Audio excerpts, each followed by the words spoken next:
బీసీలకు మేలు చేయొద్దనేటువంటి ప్రభుత్వం అధికారంలో ఉంటే ఏం జరుగుతుందో ఇవన్నీ రేవంత్ రెడ్డి గారు స్వయంగా తన పాలనలో చూపిస్తున్నాడు.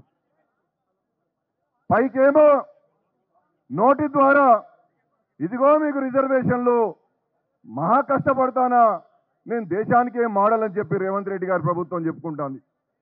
నువ్వు రోల్ మోడల్ ప్రభుత్వం అయితే, నువ్వు దేశానికి మార్గదర్శకమైనటువంటి ప్రభుత్వం అయితే ఈ 19 నెలల నుండి ఏంది నువ్వు చేసే తమాషా? ఒక్క పద్ధతి కూడా చక్కగా చేయకుండా మమ్మల్ని నువ్వు ఇబ్బంది పెడుతున్నావు. కాబట్టి నేను అనేది ఏంటంటే, ఇవాళ మనల్ని మోసం చేసి, కుట్ర చేసి, మన హక్కులను కాలరాసి మనకు డోకా చేసే ప్రయత్నం జరుగుతున్నది. పెద్దలు జస్టిస్ ఈశ్వరయ్య గారు, గౌరవనీయులు చిరంజీవులు గారు రావడం జరిగింది. చట్టపరమైన న్యాయపరమైన విషయాలు చెప్తారు. నేను అనేక వేదికల్లో చాలా కూలంకషంగా చెప్పిన, వందలాది ఆర్టికల్స్ రాసిన. టెక్నికాలిటీస్లోకి నేను పోవడం లేదు. ఇవాళ నువ్వు ఇస్తామన్న 42% నువ్వు ఇవ్వడానికి సిద్ధపడతలేవు. ఇచ్చే ఉద్దేశం నీకు లేదు.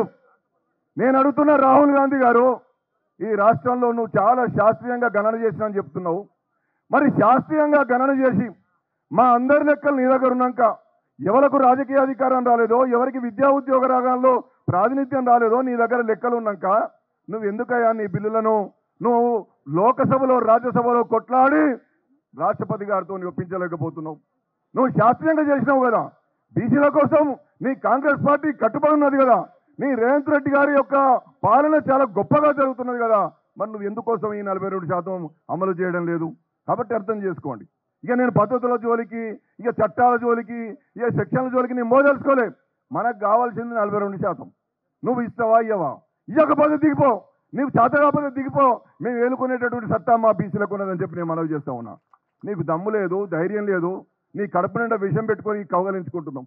మా వాళ్ళని కూడా మోసం చేస్తున్నావు. మా వాళ్ళని కూడా ఇదిగో నేను బిల్లులు పెట్టినా కదా అని చెప్పి ఢిల్లీకి పట్టుకపోయి పాపం వాళ్ళని తప్పుదో పట్టిస్తున్నావు. నీ యొక్క కుయుక్తులు తెలవకుండా కొంతమంది పోయి నీకు పాలాభిషేకం చేస్తాను, కొంతమంది నీకు సన్మానం చేస్తాను, జ్యోతిబాపులే విగ్రహం ఇస్తాను. ఇవాళ నేను అడుగుతున్నా, జ్యోతిబాపులే ఇది కోరుకోలే. ఏదైతే నమ్ముకున్నామో నమ్ముకున్న సిద్ధాంతం కోసం నిరంతరంగా పనిచేసి జాతి సముద్రణ కోసం పనిచేయమని చెప్పిండు. కానీ ఇవాళ మరొక కార్యక్రమం జరుగుతున్నది. అందుకోసమే నేను ఎక్కువగా ఇంకా మాట్లాడకుండా 42% ఇవ్వడానికి కావాల్సినటువంటి అన్ని అవకాశాలు తెలంగాణ రాష్ట్రంలో ఉన్నవి. నువ్వు ఆ 42% నిలబెట్టుకునే ప్రయత్నం చేయాల్సినటువంటి అవసరం ఉందని చెప్పి, అది చేసుకోకపోతే మా రాజ్యం ఏందో, మా సంగతి ఏందో, మా బీసీల సంగతి ఏందో నీకు తడాకా చూపిస్తామని చెప్పి ఈ రేవంత్ రెడ్డి గారి ప్రభుత్వానికి హెచ్చరిక చేస్తూ నేను ఒకటే కోరుతా ఉన్నా, నువ్వు ఎప్పుడు ఇస్తావో చెప్పు. నీ యొక్క ఆర్డినెన్స్, నీ బిల్లులు, నీ కమిషన్లు నువ్వు చేసిందంతా తప్పు. మళ్ళా సరిదిద్దుకో, సక్రమంగా చేయి, లెక్కలు కరెక్ట్ చేయి. మా యొక్క రిజర్వేషన్ల ప్రకారం మాకు మా యొక్క ప్రజాప్రాతినిధ్యమై, విద్యా ఉద్యోగ రంగంలో అవకాశమై నువ్వు ఇచ్చినటువంటి మాట కట్టుబడు. అప్పుడు మాత్రమే నువ్వు చరిత్రలో ఉంటావు. లేకపోతే బీసీలకు అన్యాయం జరుగుతుంది. బీసీలు తిరగబడతారు.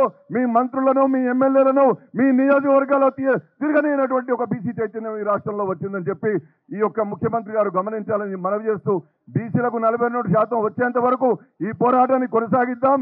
బీసీల చైతన్య రాజకీయ వేదికగా మనం ముందుకు పోదామని చెప్పి మీ అందరూ కూడా సవినయంగా మనవి చేస్తూ, జై బీసీ, బీసీల ఐక్యత, బీసీల ఐక్యత.